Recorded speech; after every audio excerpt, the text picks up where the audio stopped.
नमस्कार दोस्तों, स्वागत है आपका मेरे शिक्षा चैनल शिक्षा समाधान में। आज का हमारा टॉपिक है लर्निंग आउटकम्स यानी सीखने के प्रतिफल। मित्रों, ये आपने बहुत बार इस बारे में सुना होगा कि सीखने के प्रतिफल, क्योंकि नया शब्द है, पिछले कुछ टाइम से ये सामने आया है। सीखने के प्रतिफल आखिरकार हैं क्या, लर्निंग आउटकम्स हैं क्या? देखिए, जब हम लर्निंग आउटकम की बात करते हैं तो हमारे सामने 3 चीज़ें आती हैं। उन 3 चीज़ों को देखना थोड़ा सा ज़रूरी है, उसके बाद हम लर्निंग आउटकम्स पे बात कर पाएंगे। पहली चीज़ ये आती है कि लर्निंग के ऑब्जेक्टिव्स क्या होते हैं, यानी गोल क्या होते हैं, जिनको हम हिंदी में कहते हैं अधिगम के उद्देश्य।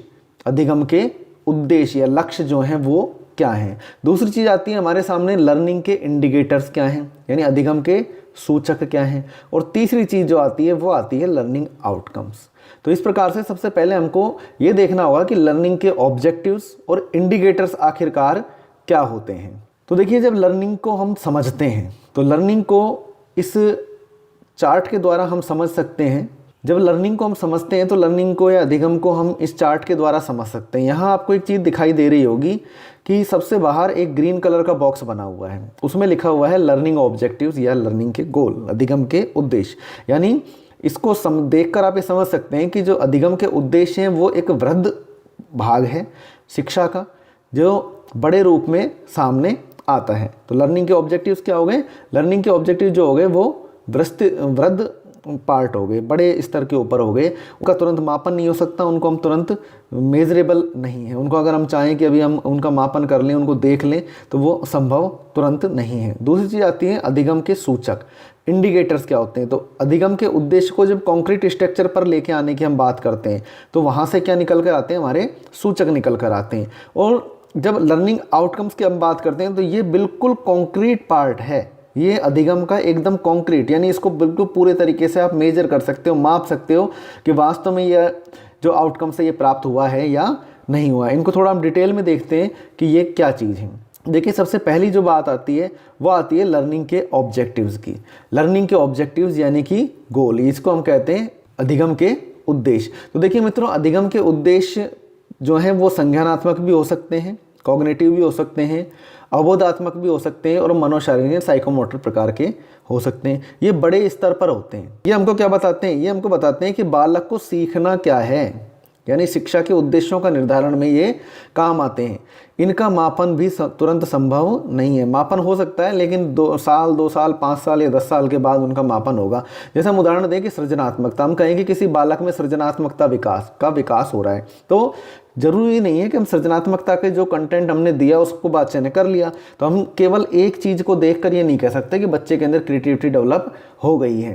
तो इसके लिए हमको क्या करना होगा कि उसकी 1 या 2 क्लास तक हमको उसका इंतजार करना पड़ सकता है, या ज़्यादा इंतजार भी कर सकता है। भाषा का ज्ञान करें, अब भाषा का ज्ञान कक्षा 1 में भी होता है, कक्षा 2 में भी होता है, कक्षा 10 में भी होता है। तो हम किस लेवल की भाषा की बात कर रहे हैं वो चीज़ यहाँ पर हमारी क्लियर नहीं होती। हम कहते हैं भाषा का ज्ञान बच्चे को होना चाहिए, ऐसे संख्या ज्ञान। तो ये बड़े ऑब्जेक्टिव हैं, आपको पता लग रहा है कि बहुत बड़े ऑब्जेक्टिव्स हैं जिनका मूल्यांकन तुरंत संभव नहीं है।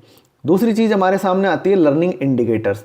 लर्निंग इंडिकेटर्स यानी अधिगम के सूचक। अधिगम के सूचक क्या होते हैं? सूचक से सिंपल सा पता लग रहा है कि ये कोई सी चीज़ की हमको क्या देते हैं? सूचना देते हैं। तो ये क्या है? ये एविडेंस ऑफ लर्निंग है, सीखने के क्या है? साक्ष्य। इसको हम कहते हैं एविडेंस ऑफ लर्निंग, कि बच्चे ने कुछ सीखा तो उसका एविडेंस है कि क्या उसने सीखा है। तो सीखने की प्रक्रिया में जो बालक के व्यवहार में जो परिवर्तन होता है, बालक के व्यवहार में, सीखने की प्रक्रिया में क्या है? बालक के व्यवहार में परिवर्तन होगा।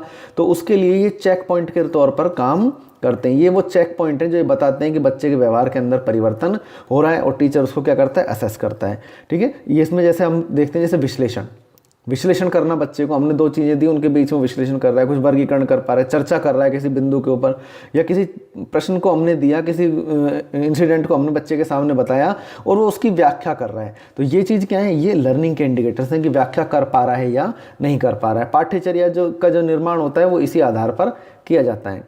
अब जो हमारा मेन बिंदु था अधिगम के प्रतिफल यानी लर्निंग आउटकम्स। अब ये आउटकम्स क्या होते हैं, अधिगम प्रतिफल क्या होते हैं? तो देखो मित्रों, जो कुरिकुलम एक्सपेक्टेशंस हैं, पाठ्यचर्या की जो एक्सपेक्टेशन है और जो पेडागोजिकल प्रोसेस है, इन दोनों के साथ यदि लर्निंग के इंडिकेटर्स को मिला लिया जाए तो हमको क्या मिलेगा? लर्निंग आउटकम मिलेगा। मीन्स कि बच्चे को क्या मिनिमम सीखना है किसी भी स्तर पर, वो चीज़ क्या कहलाएगी, वो चीज़ कहलाएगी लर्निंग आउटकम।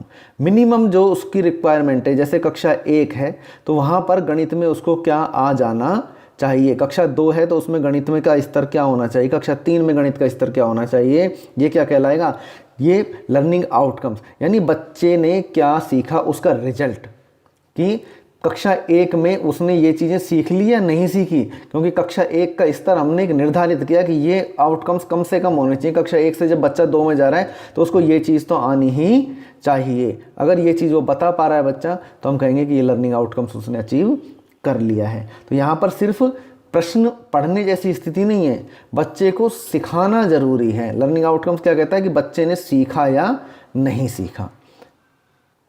दोस्तों, यदि आपको वीडियो पसंद आया हो तो कृपया मेरे चैनल को सब्सक्राइब ज़रूर कीजिएगा और वीडियो को लाइक और शेयर भी कीजिएगा। साथ ही बेल आइकन को दबा दीजिएगा ताकि जो भी मेरा नया वीडियो बने उसका नोटिफिकेशन आपको तुरंत प्राप्त हो जाए।